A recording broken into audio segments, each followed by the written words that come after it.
So then Pilate took Jesus and scourged him. And the soldiers twisted a crown of thorns and put it on his head. And they put on him a purple robe. Hail, King of the Jews! And they struck him with their hands. Pilate then went out again and said to them, Behold, I am bringing him out to you, that you may know that I find no fault in him. Then Jesus came out, wearing the crown of thorns and the purple robe. Behold, the man! Therefore, when the chief priests and officers saw him, they cried out, You take him and crucify him, for I find no fault in him. We have a law, and according to our law, he ought to die, because he made himself the Son of God. Therefore, when Pilate heard that saying, he was the more afraid, and went again into the praetorium and said to Jesus, Where are you from? But Jesus gave him no answer. Are you not speaking to me? Do you not know that I have power to crucify you and power to release you? You could have no power at all against me, unless it had been given you from above. Therefore, the one who delivered me to you has the greater sin.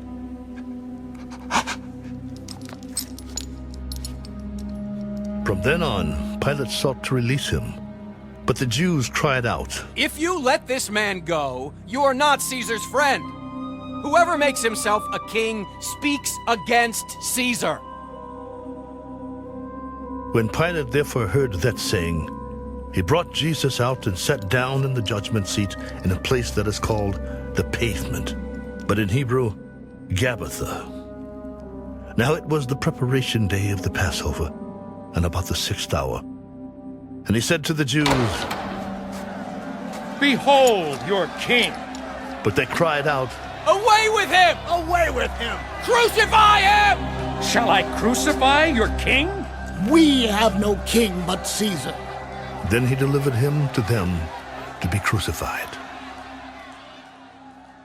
Then they took Jesus and led him away.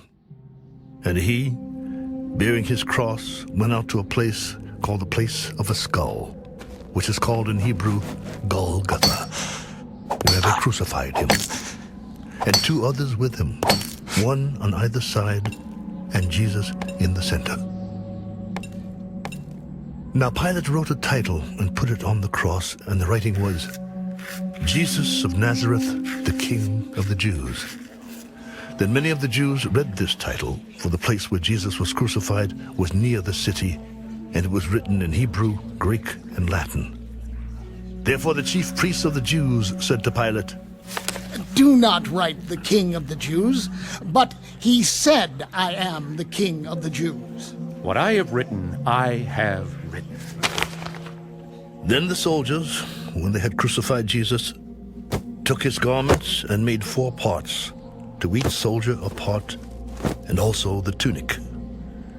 Now the tunic was without seam, woven from the top in one piece. They said therefore among themselves, Let us not tear it, but cast lots for it whose it shall be.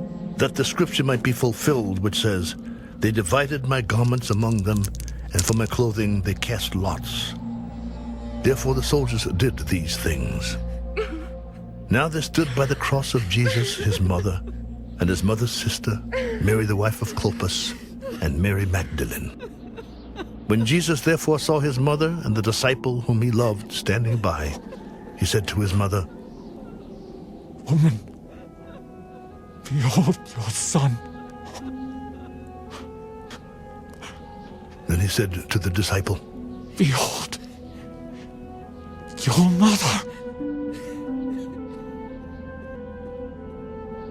And from that hour, that disciple took her to his own home. After this, Jesus, knowing that all things were now accomplished, that the scripture might be fulfilled, said, I thirst.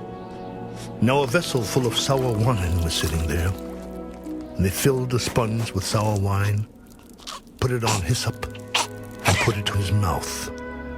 So when Jesus had received the sour wine, he said, It is finished. and bowing his head, he gave up his spirit.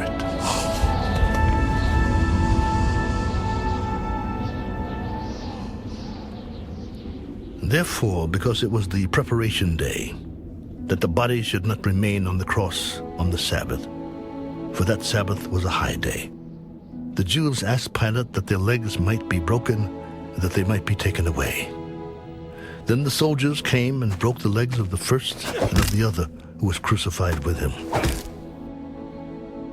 But when they came to Jesus and saw that he was already dead, they did not break his legs. But one of the soldiers pierced his side with a spear, and immediately blood and water came out. And he who has seen has testified, and his testimony is true, and he knows that he is telling the truth, so that you may believe. For these things were done, that the scripture should be fulfilled. Not one of his bones shall be broken. And again another scripture says, they shall look on him whom they pierced. After this, Joseph of Arimathea, being a disciple of Jesus, but secretly, for fear of the Jews, asked Pilate that he might take away the body of Jesus.